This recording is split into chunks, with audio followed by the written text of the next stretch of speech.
With us in the studio is Nick Nikolopoulous, and he is an expert baker. But not only does he bring sweetness to life, but you also save lives. So welcome to the show. Thank you. So did you know that I knew that about you? No, yes, I didn't. I did a little research on you That's since we last met. Surprise. So the other day, Vice President Biden came to an event that Caroline Maloney was having, a birthday party, and you made this scrumptiously delicious cake. Can you tell us about that?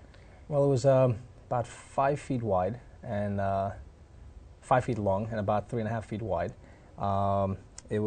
Took me about 42 hours to make, and vanilla cake chocolate mousse. It was the shape of the U.S. Capitol, and it was a privilege and an honor to make it.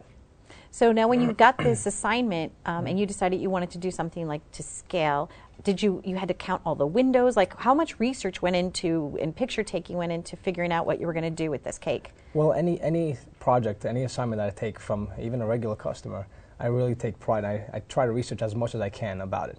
This one in particular, I wanted to respect the architecture of the building. So I tried my hardest to make it to scale, and the windows, the shape of the windows. And even like the little shrubs, you had like the whole thing. It was a three-dimensional cake, but you had the back side, the front side, side to side, the whole 9 yards. The shrubs and the flower pots were at their exact location. Now, how did you decide to become a cake baker, or I actually would say a cake artist? A pastry chef slash cake artist, yeah. Okay. Well, it's in the family business. I'm second generation. We were there 40 years. My parents opened it up.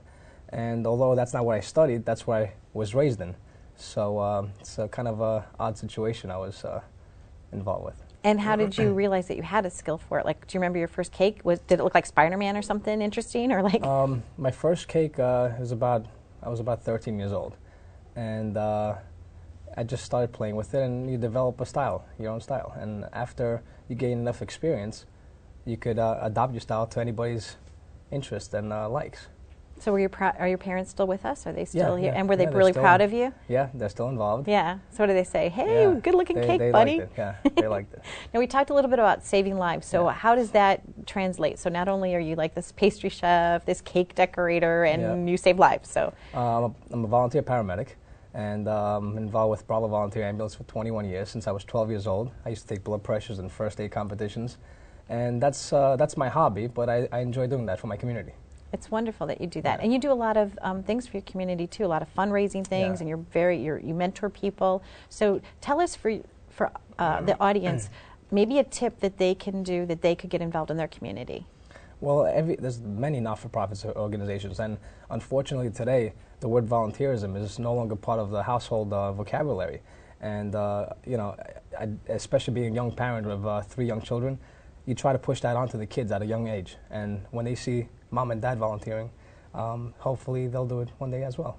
Now, your bakery's here in, It's in Bayridge. Bayridge Bakery. Okay, and you've been there for 40 years with your parents. Mm-hmm. And would you ship a beautiful cake somewhere? Have you ever tried to do that? Like, well, we ship, if I could go by car, I'll ship, yes. Okay. And do you have a website? Yes. How could people find you? Bayridge Bakery, www.bayridgebakery.com. Bayridgebakery.com. And do you have pictures of all your other wonderful cakes besides the U.S. Capitol on there? All right, so we're going to have to take a look. So for these wonderful tips and more about baking and living out your dream and being a good person and volunteering, you could reach us at liveituptvshow.com and check out Nick.